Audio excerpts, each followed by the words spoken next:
بسم الله الرحمن الرحیم. السلام علیکم ډیر ویورز. نننۍ زموږ ویډیو چې ده د کلاس 5 انګلیش هغې اولنی چپټر به موږ شروع کوو.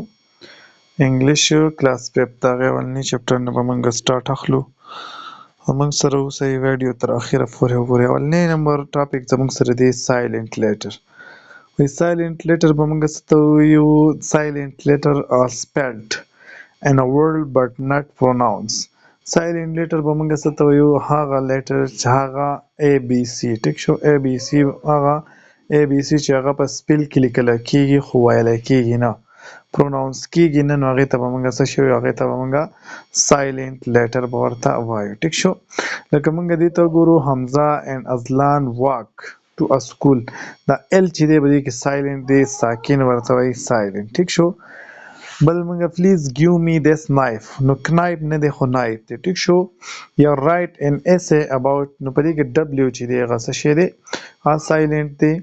په دې بره کې زموږ سره کې، په دې بدل کې ال، په دې کې کلایمبینګ یا دا کلایمینګ دی. ټیک شو، بی به موږ نه وایو، کلایمینګ. ټیک شو، بی په دې کې سایلنټ دی.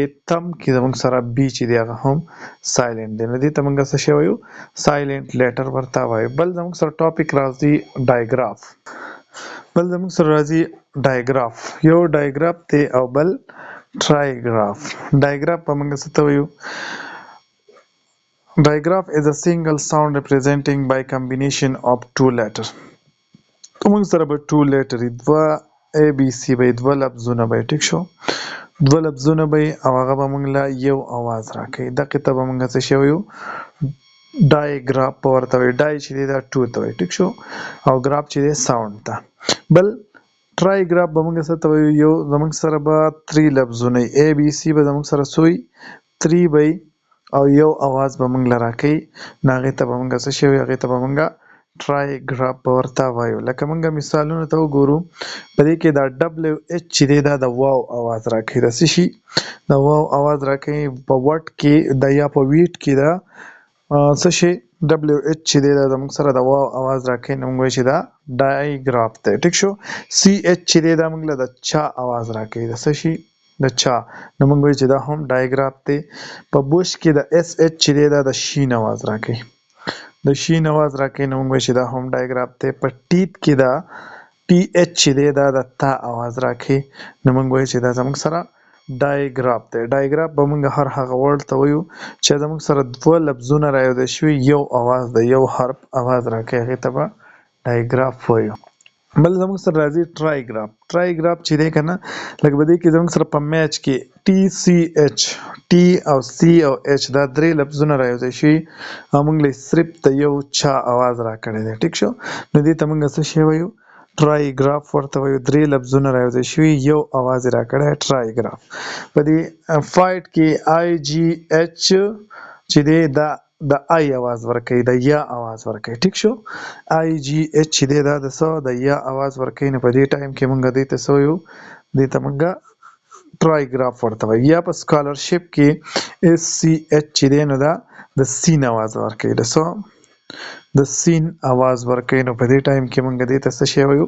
ټرایګراف ورته وایو. نو موږ وایو چې ټرایګراف په موږ هر هغه لیټر، هر هغه دغه ته وایو، هر هغه ورډ ته چې هغه 3 لفظونه رايوځای شي او موږ له صرف یو اواز راکوي، نو هغې ته موږ ټرایګراف وایو. بل زموږ سره سایلنټ لیټر.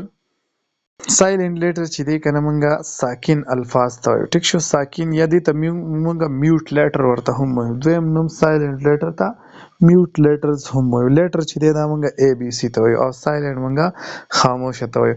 په دې کې کلیمبینګ چې دی، لکه موږ کلیمینګ، ټیک شو، دا به کلیمبینګ نه وایو. صحیح شو، دا بی چې دی په دې کې سایلنټ دی.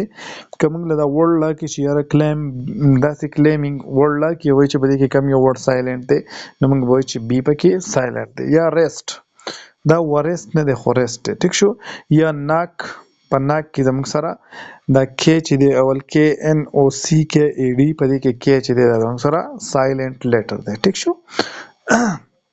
بل زموږ سره راځي ورډ مینینګ. ورډ مینینګ چې دی په ټیسټ کې خامخا یو دوه درې ورډ مینینګ راځي نو د هغې مینینګ چې دی خامخا موږ له پکار ده چې موږ له په انګلیش کې د هغې مینینګ د ورډز مینینګ راځي لکه موږ انسپیریشن د انسپیریشن مطلب څه دی a person or thing that motivate هغه پرسن چې د هغې نه یا یو سړی یا یو څیز چې د هغې نه موږ موټیویټ کیږو د هغې نه موږ عبرت اخلو چې یاره یو سړی کار یې کړی او سکسیس ته رسېدلی نو موږ موټیویټ کوي هغې ته موږ انسپیریشن وایو پرسنالټي به موږ څه ته وایو د ویریس آسپیکټ اف پرسن کریکټر پرسنالټي موږ د یو پرسن چې دی د هغې کریکټر ته مختلف آسپیکټ ته وایو چې یاره د پرسنالټي ښه ده یا بده ده یا بل څه آنیسټ به موږ څه ته وایو ا پرسن هو الویز ټیل ټروت هغه سړی چې هغه همیشه څه وایي رښتیا وایي نو هغې ته به موږ څه شی وایو آنیسټ به ورته وایو پیشنټ به موږ څه ته وایو ټالرنس صبر ته ها پیشنټ چې دی د هغې مطلب چې دی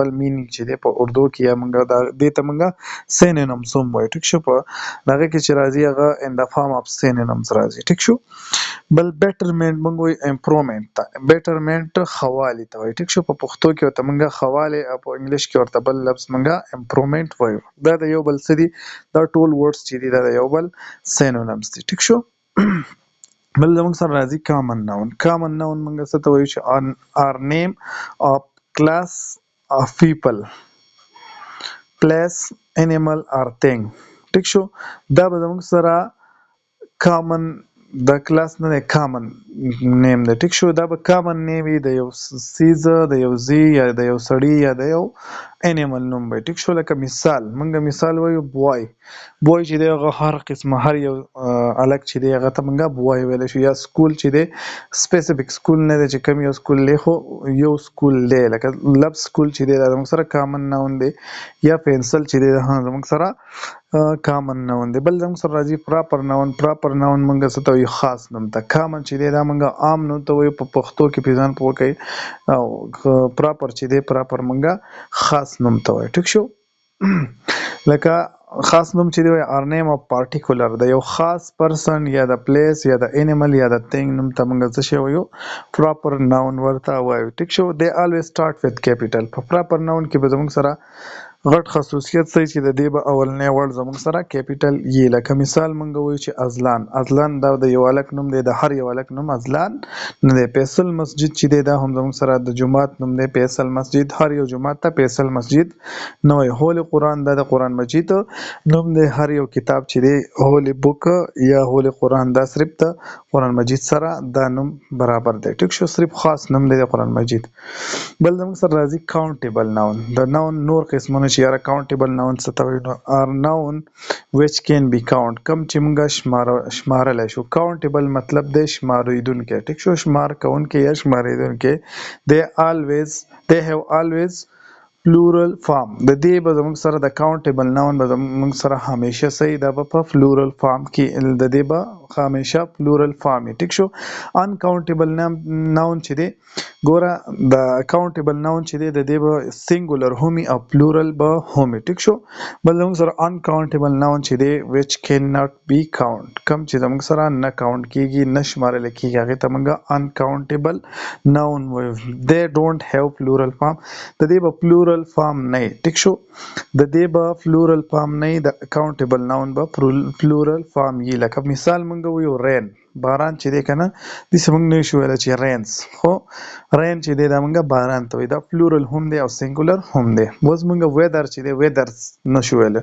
خو ویدر ټیک شو یا فین پینز نشو ویلی ټیک شو نو دا چې دی دا زموږ سره انکاونټیبل ناون چې دی د دې به زموږ سره پلورل نه وي ټیک شو دقه سینګولر به ټیک صرف صحیح ده بل زموږ سره دی کلیکټیو ناون آر نیم فار ګروپ of people د خلکو ګروپ یا د سیزونو ګروپ یا د نورو سیزونو کلیکشن ته موږ وایو ټیک شو کلیکټیو موږ وایو کلیکشن د کلیکټیو چې دی دا د څه نه وتی دی د کلیکشن نه نو موږ وایو چې یاره دا به یا د خلکو ګروپ یا به د سیزونو ګروپ یا به بل څه کلیکشن به وي دې ته موږ څه شی وایو دې ته موږ کلیکټیو ناون وایو لکه اوس موږ مثال والو په دې کې شاپس چې دی نو دا موږ سره کامن ناون دی ټیک شو دا شاپس چې دی دا زموږ سره کامن ناون هم دی او بل څه دی دا زموږ سره کاونټیبل ناون هم دی ټیک شو. فروټس ویجیټیبلز دا هم زموږ سره څه دي کاونټیبل ناون دی. آنینز یا بنچ اف گریپس دا هم زموږ سره کاونټیبل ناون دی. بل ډوزن بنانا دا هم زموږ سره څه دی کاونټیبل ناون دی. بک سٹور هم دی، سټوري بک هم دی. بوکټ اف فلاور یا چاکلیټ کیک دا چې دی دا زموږ سره انکاونټیبل ناون دی. کیپی چې دی دا هم زموږ سره انکاونټیبل ناون دی. ټی یا ملک یا ایکسپیرینس چې دی دا هم زموږ سره انکاونټیبل ناون دی ځکه چې دا مونږه نشو کاونټ کولای ټیک شو. دا زموږ سره دا بوکس دا ویجیټیبلز شاپس دا چې دی دا زموږ سره څه دي دا په دې کلیکټیو ناون کې هم راځي ټیک شو. کاونټیبل هم دی او کلیکټیو ناون کې هم راځي. بل دا ایکسپیرینس یا چاکلیټ یا کیپی یا ټی یا ملک یا واټر دا ټول څه چې دی دا زموږ سره په انکاونټیبل یا سینټ چې دی زیات تر چې دی د سینټ تپوس کوي نو سینټ چې دی دا زموږ سره انکاونټیبل ناون دی هغه مونږه نشو شمارلی. بل زموږ سره راځي A is used before a noun. A او N خبره مونږه کو. A او N چې دی ته مونږه indefinite article ورته وایو ټیک شو. A چې دی وای دا به یوز کیږي before a noun starting with consonant چې د کم noun چې دی په دې پسې چې کم لفظ دی هغه د consonant نه start کېدو نو هغه د دې نه مخکې دا به مونږ اله به مونږ A استعمالو چې د دې نه پسې چې کم لفظ دی هغه زموږ سره start کېدو د څه شي نه د واول نه start کېدو نو د هغې دپاره به مونږ څه شی یوز کوو AN به یوز کوو. N او A او N په استعمال باندې پوه شوي چې را روان ورډ چې دی په دې پسې را روان ورډ د کانسوننټ نه سټارټ کېده نو موږ به N لګو د A به لګو او چې کوم را روان ورډ چې دی هغه د واویل نه سټارټ کېده نو په هغې کې به موږ څه شی لګو N به لګو ټیک شو. لکه اوس موږ پریکټس کوو ځان له لکه dear is dash book on the table a book ځکه چې دا ورډ چې دی دا بی دا زموږ سره کانسوننټ دی A به په دې کې راځي ټیک شو. سارا هیډ ډیش ایګ فار breakfast نو په دې کې ای چې دی دا زموږ سره واویل دی نو د دې د وجې نه به دا موږ څه شی لګو N به لګو ټیک شو. پلیز ګیو می ډیش ایپل N ایپل ټیک شو. ایپل که موږ وایو نو دا خبره به زموږ سره صحیح دا به غلطه وي. بل زموږ سره راځي چې شي ګوز ټو ډیش یونیورسټي که موږ N یونیورسټي وایو نو دا به غلطي دلته کې بس دغه رولز چې دی دا نه پالو کېږي او یونیورسټي به په دې ټایم کې وایو. یو چې دی دا زموږ سره واویل دی خو په دې کې دغه رولز چې دی دا ایکسپشنل کیس دی ټیک شو. نو A به په دې کې زموږ سره A په دې کې ټیک آپشن دی. بل موږ چې ماریا is dash honest girl نو په دې کې هم زموږ سره H چې دی دا کانسوننټ دی خو په دې کې هم دغه رولز نه پالو کېږي نو دا په دې کې به زموږ سره N لفظ چې دی هغه به راځي ځکه چې H چې دی په دې کې زموږ سره سایلنټ دی. په honest کې زموږ سره H سایلنټ دی نو honest موږ وایو ټیک شو. د O نه شروع کېږي چې A زموږ سره سایلنټ نو بیا به دا H سایلنټ نو بیا به د O نه شروع کېږي O چې دی هغه واویل دی ټیک شو. دا دوه چې دی دا پکې امپورټنټ دی د دې تپوس چې دی هغه په ټیسټ کې کېدی شي په دې بل رولز باندې هم ځان پوه کړئ نو بیا به درته اسانتیا ټیک شو. الله حافظ.